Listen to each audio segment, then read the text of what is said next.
투자 판단의 최종 책임은 투자자 본인에게 있습니다. 안녕하세요. 여러분을 위한 깊이 있는 정보 분석, 더 딥다이브입니다. 최근에 월스트리트 저널에서 아주 흥미로운 소식이 있었죠. 네, 맞아요.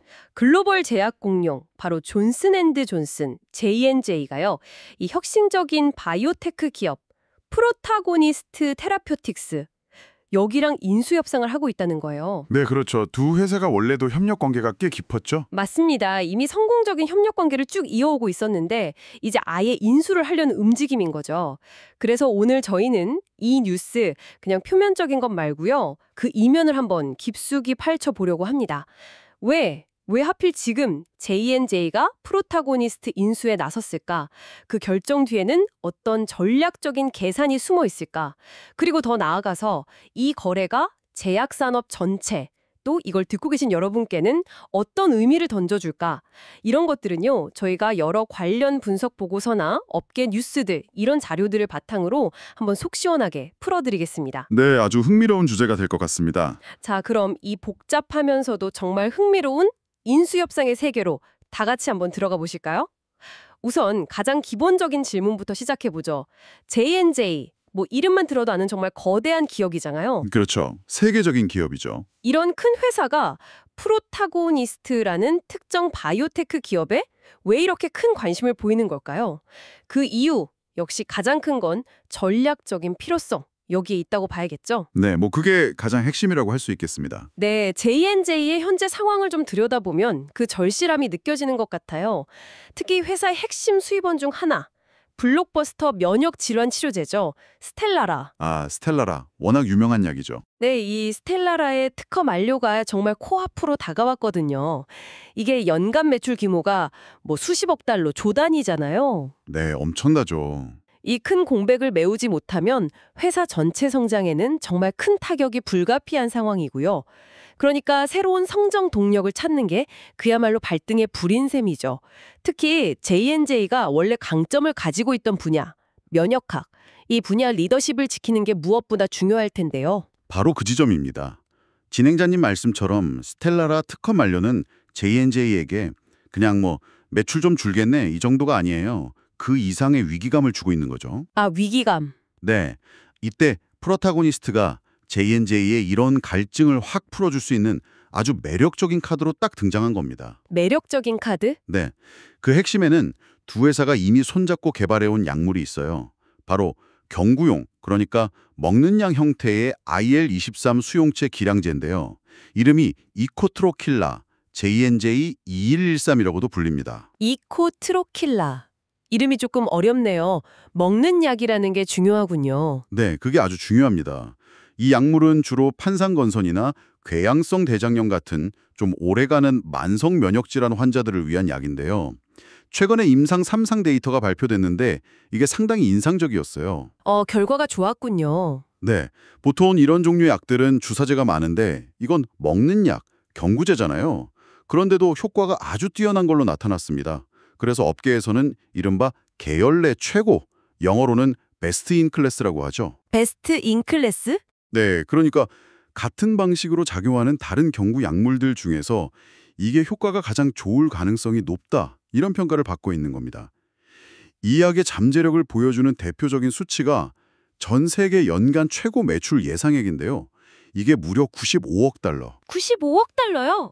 와. 네, 우리 돈으로 환산하면 거의 뭐 12조 원이 훌쩍 넘는 어마어마한 금액이죠. 12조 원이요. 네.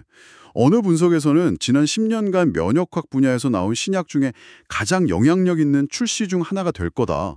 이렇게까지 전망했을 정도니까요. 이야, 95억 달러, 12조 원. 정말 스테나라의 그 큰 빈자리를 채우고도 남을 만한 엄청난 규모네요. 그렇죠. 잠재력이 그만큼 크다는 거죠. 그런데 여기서 한 가지 궁금한 점이 생기는데요. 전문가님 설명대로라면 J&J는 이미 이 약, 이코트로킬라의 독점 상업화 권리를 가지고 있다면서요. 네, 맞습니다. 전 세계 독점 상업화 권리를 확보했죠. 그런데 왜 굳이 수조 원, 어쩌면 그 이상이 될 수도 있는 큰 돈을 들여서 이 프로타고니스트라는 회사를 통째로 인수하려고 하는 걸까요? 이미 팔 권리가 있는데 말이죠. 아주 예리한 지적이십니다. 사실 그게 이번 딜의 핵심 중 하나라고 볼 수 있는데요. 아, 핵심 중 하나군요. 네, 맞습니다. J&J는 이미 이코트로킬라를 전 세계 시장에 팔 수 있는 권리를 확보했어요. 그런데 만약 이 약이 정말 예상대로 대성공을 거둬서 막대한 매출을 올리기 시작하면 어떻게 될까요? 돈을 많이 벌겠죠? 그렇죠. 그런데 동시에 개발 파트너인 프로타고니스트에게 상당한 금액의 로열티를 계속 꾸준히 지급해야 합니다. 아, 로열티. 그렇죠. 계약 조건이 있겠죠. 네, J&J 입장에서는 이 미래에 나갈 로열티 지출이 좀 아까울 수 있는 거죠.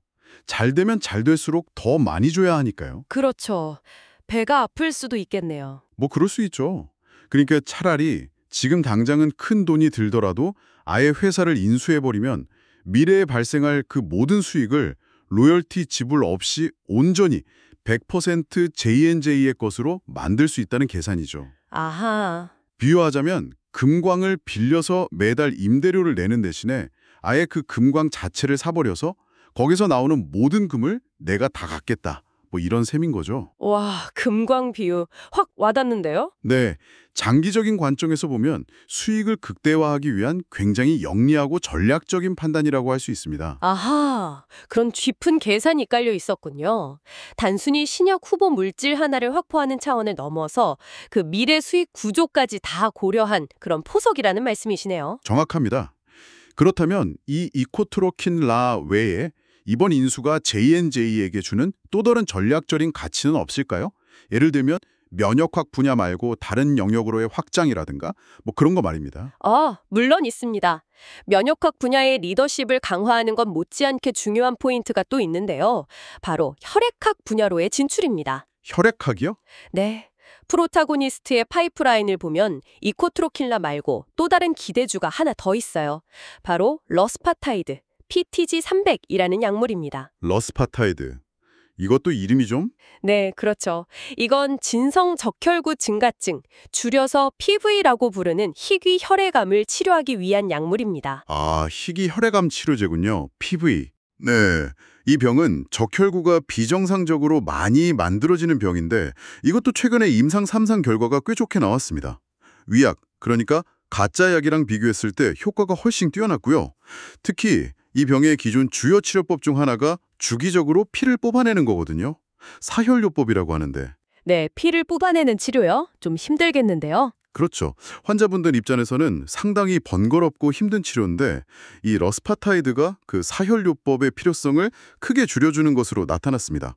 와, 그럼 환자들한테는 정말 좋은 소식이겠네요. 삶의 질이 확 올라가겠어요. 맞습니다. 환자들의 삶의 질을 정말 획기적으로 개선할 수 있다는 점에서 의미가 크죠. J&J가 원래도 혈액암 분야에 어느 정도 강점은 있었어요.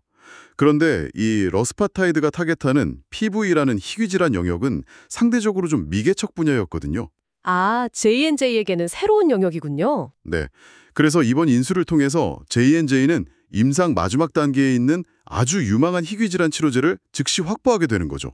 그러면서 포트폴리오를 다각화하고 또 새로운 시장에서의 성장 기회까지 잡게 되는 겁니다. 듣고 보니 면역학 리더십 유지에 이어서 희귀 혈액 질환이라는 새로운 성장 동력까지 J&J 입장에서는 프로타고니스트가 정말 매력적인 인수 대상임은 분명해 보입니다.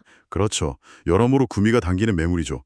그런데 저는 사실 이 두 가지 약물, 이코트로킬라와 러스파타이드 자체보다도요, 어쩌면 이걸 가능하게 만든 프로타고니스트의 기술력, 여기에 좀 더 주목해야 하지 않을까 싶어요. 여기서 정말 흥미로운 지점이 나오는 것 같은데요.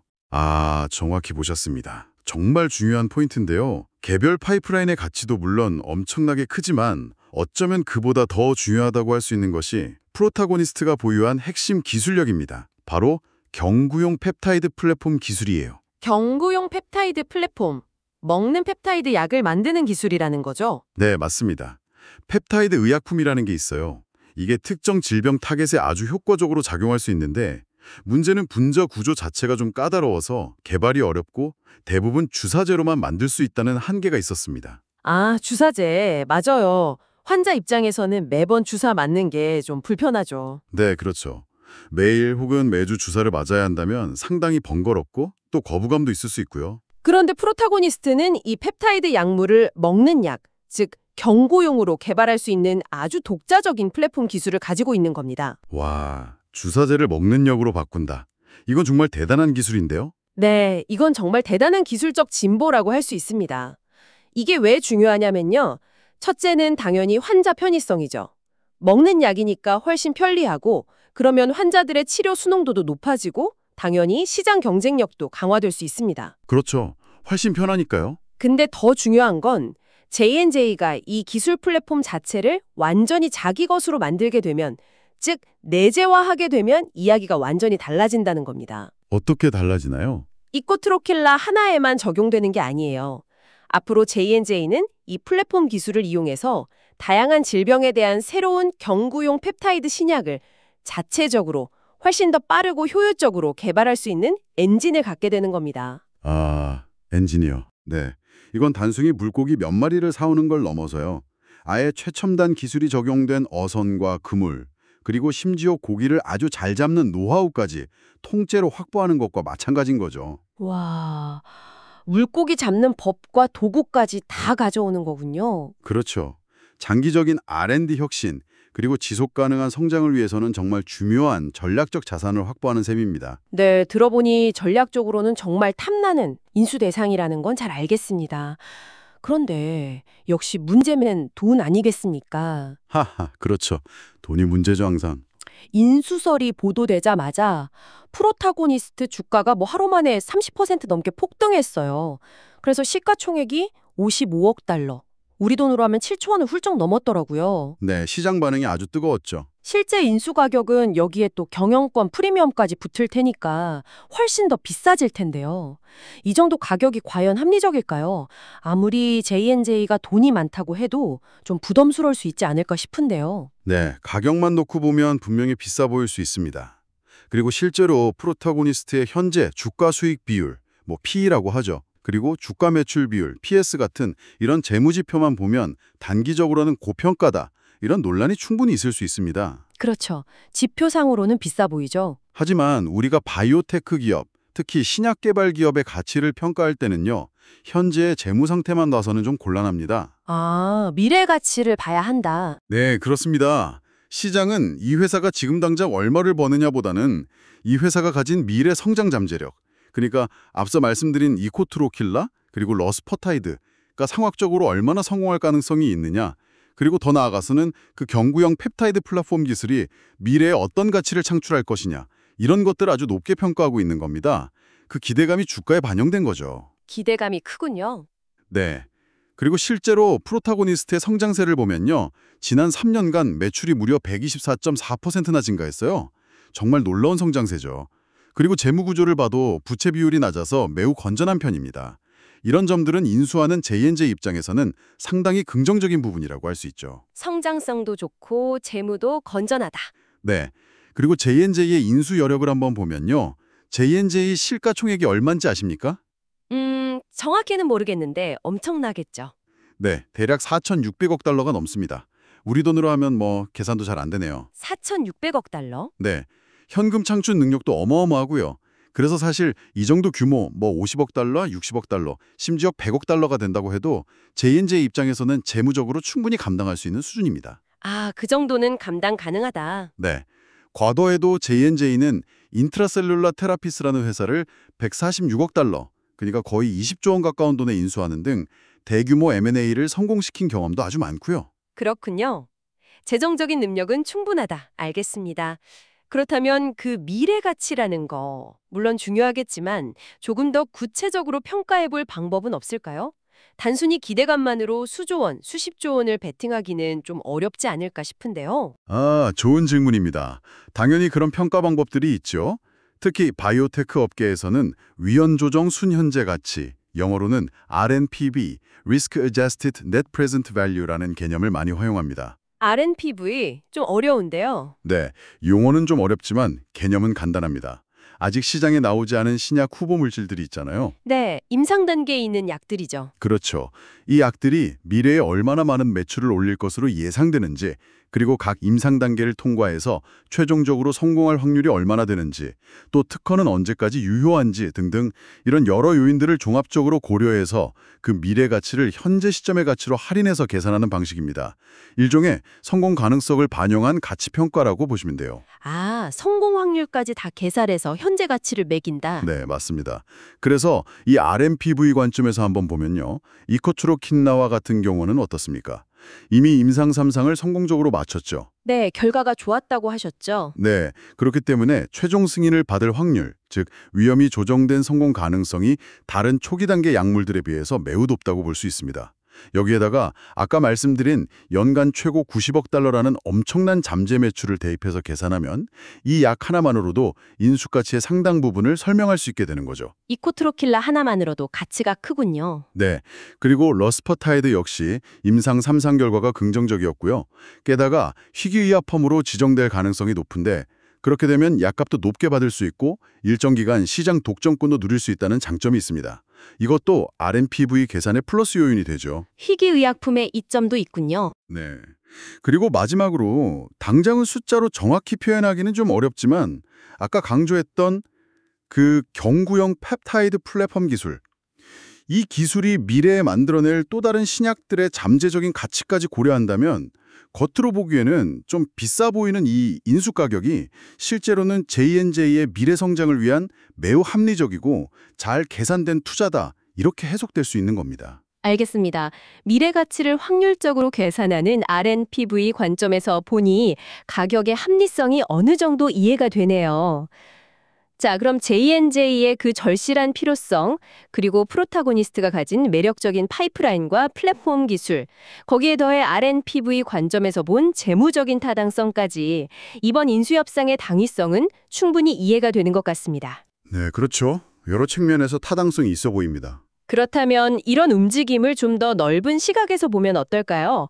현재 제약, 바이오 산업 전체의 큰 흐름 속에서 이번 J&J의 M&A 시도는 어떤 의미를 갖는다고 볼 수 있을까요? 아, 네.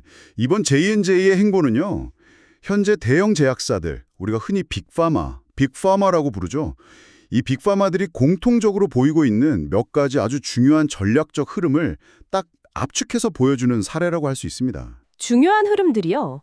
어떤 것들이죠? 첫째는 아까 잠깐 언급됐던 특허 절벽, 즉 페이턴트 클리프 문제입니다. 아, 특허 만료 문제. 네, J&J의 스텔라라뿐만 아니라 대부분의 대형 제약사들이 과거에 엄청난 수익을 안겨줬던 주력 제품들의 특허 만료 시기가 다가오면서 매출 급감을 심각하게 걱정하고 있습니다. 자체 연구개발, 즉 R&D만으로는 이 큰 공백을 다 메우기가 현실적으로 어렵거든요. 내부 개발만으로는 한계가 있군요. 네, 그래서 외부에서 혁신적인 기술이나 유망한 신약 파이프라인을 가진 주로 바이오테크 기업들을 인수합병하는 것이 가장 확실하고 또 빠른 성장 전략으로 각광받고 있는 겁니다. M&A가 필수 전력이 된 거네요. 그렇죠. J&J가 그동안 꾸준히 보여줬던 전략인데요. 마치 진주를 하나하나 정성껏 꿰어서 아름다운 목걸이를 만들듯이 유망한 중소형 바이오테크나 기술 기업들을 꾸준히 인수해서 전체 포트폴리오를 강화하는 전략. 이걸 진주 목걸이 전략이라고도 부르는데 이번 인수 시도도 바로 이런 맥락에서 이해할 수 있습니다. 진주 목걸이 전략, 흥미로운 표현이네요. 첫 번째 흐름이 특화 절벽 대응이었고 두 번째는 뭔가요? 두 번째는 M&A 시장 환경 자체의 변화입니다.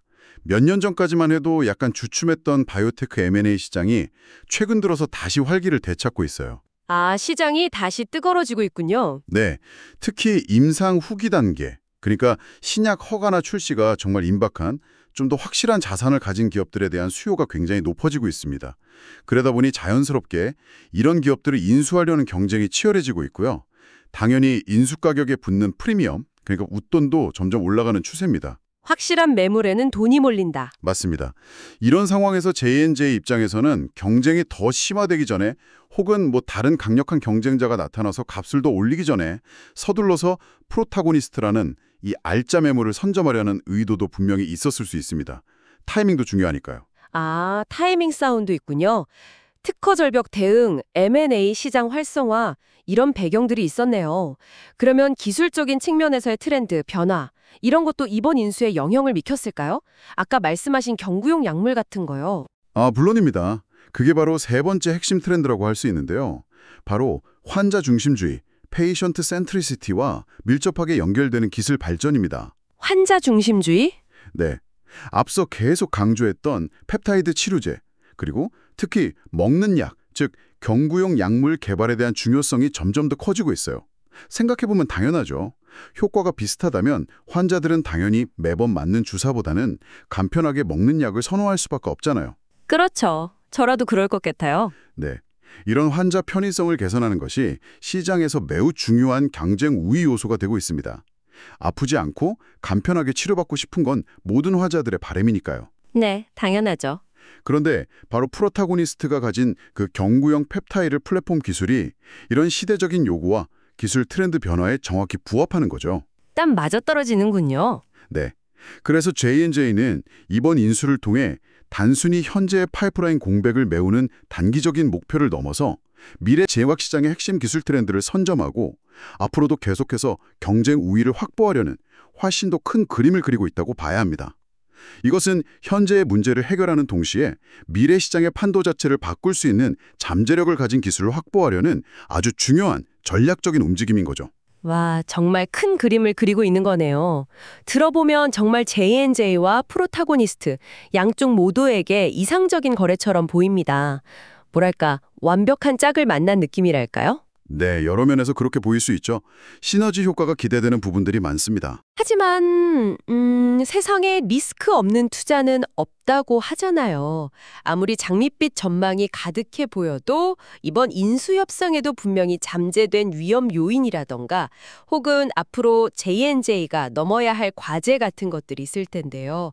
그 부분도 좀 짚어주시죠. 당연히 짚고 넘어가야 할 부분입니다. 아무리 좋아 보이는 거래라도 위험은 항상 존재하니까요. 몇 가지 주요 리스크를 한번 생각해 볼 수 있겠습니다. 네, 어떤 것들이 있을까요? 첫째는 뭐니 해도 가장 근본적인 리스크죠. 바로 임상 및 규제 리스크입니다. 아, 약 개발 자체가 실패할 수도 있다. 그렇죠. 이코트로킬라와 러스파타이드 모두 임상 3상 데이터가 좋게 나왔다고는 하지만 이게 아직 미국 FDA나 유럽 EMA 같은 주요 규제기관으로부터 최종 판매 허가를 받은 상태는 아니거든요. 아, 아직 최종 승인은 아니군요. 네, 최종 심사 과정에서 예상치 못했던 안전성 문제가 갑자기 불거질 수도 있고요. 아니면 허가가 계속 지연되거나 최악의 경우에는 허가가 거절될 가능성도 완전히 배제할 수는 없습니다. 만약 그렇게 되면 정말 큰일이겠네요. 네, 만약 그런 일이 실제로 발생한다면 수조 원 혹은 그 이상을 들여서 진행한 인수의 가치는 정말 크게 훼손될 수밖에 없죠. 가장 큰 리스크라고 할 수 있습니다. 그렇군요. 임상과 규제 문턱을 넘는 게 첫 번째 관문이네요. 또 다른 리스크는 없을까요? 두 번째 리스크는 이것도 M&A에서 흔히 발생하는 문제인데요. 바로 통합 후 시너지 창출 실패 가능성입니다. PMI, 포스트 멀저 인티그레이션 리스크라고도 하죠. 아, 합병하고 나서 잘 융합되지 못하는 문제. 네, 맞습니다. 생각해보면 프로타고니스트는 상대적으로 규모가 작고 의사결정도 빠르고 굉장히 혁신적인 연구개발 문화를 가진 전형적인 바이오테크 기업의 특성을 가지고 있습니다. 네, 좀 자유로운 분위기일 것 같아요. 그렇죠. 반면에 J&J는 어떻습니까?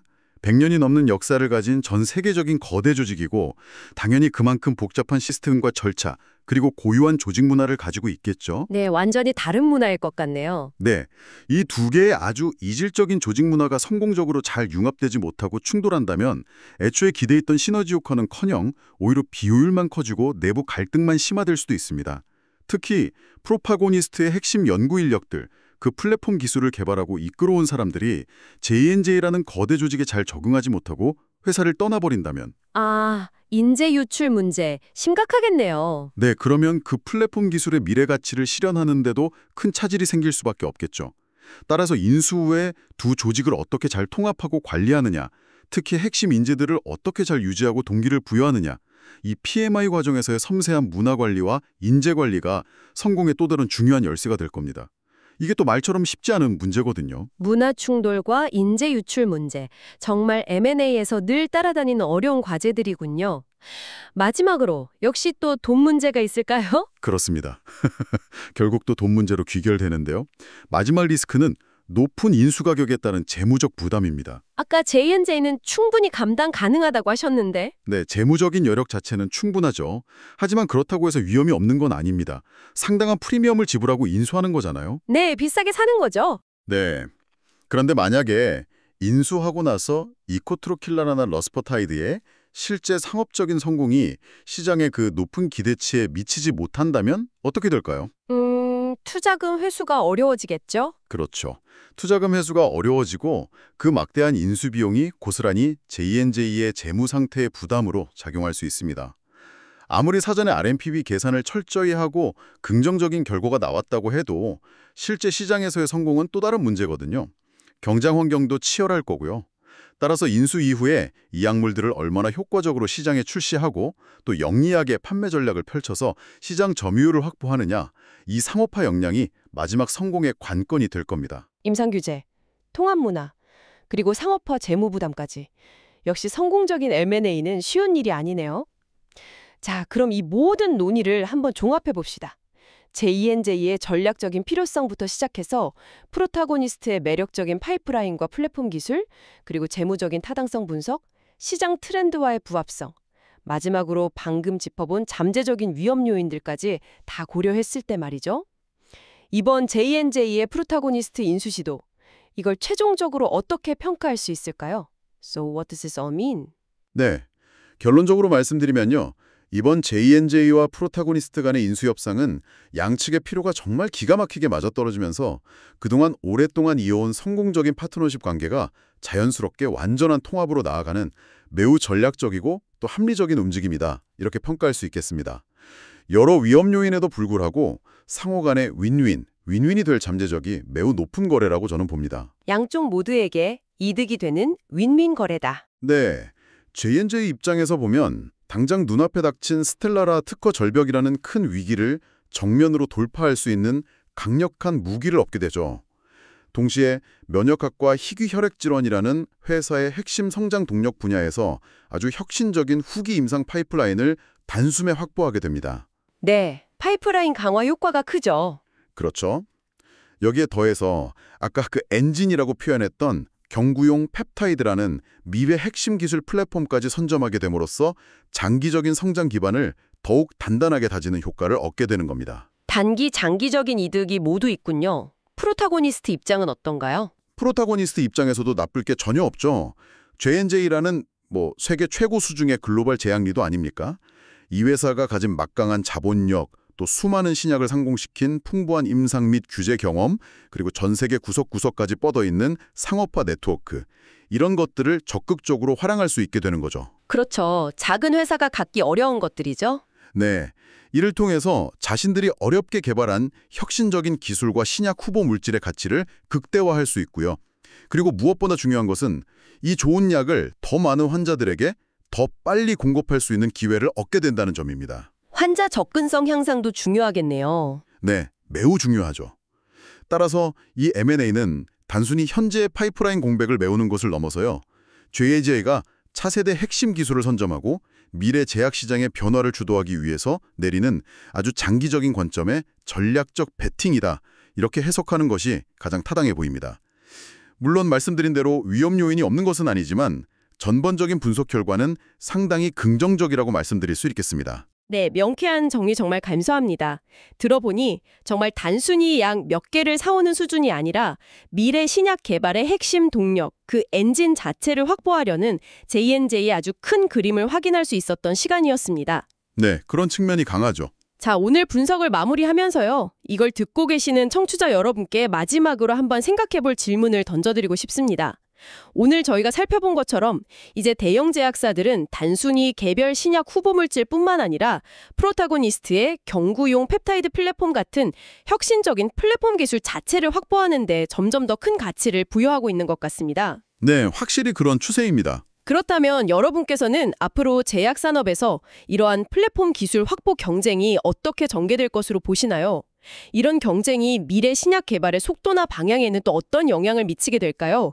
그리고 궁극적으로 우리들의 건강에는 또 어떤 변화를 가져올지 각자의 관점에서 한번 예측해 보시면 오늘 저희가 나눈 이야기들이 더욱 흥미롭게 다가오지 않을까 싶습니다. 오늘 J&J와 프로타고니스트의 인수 협상 소식을 둘러싼 여러 이야기들을 깊이 있게 나눠봤습니다. 제약 바이오 산업의 아주 역동적인 변화를 이해하시는데 조금이나마 도움이 되었기를 진심으로 바랍니다. 항상 여러분의 성공 투자를 기원합니다. 내용이 좋으셨다면 구독, 좋아요 부탁합니다.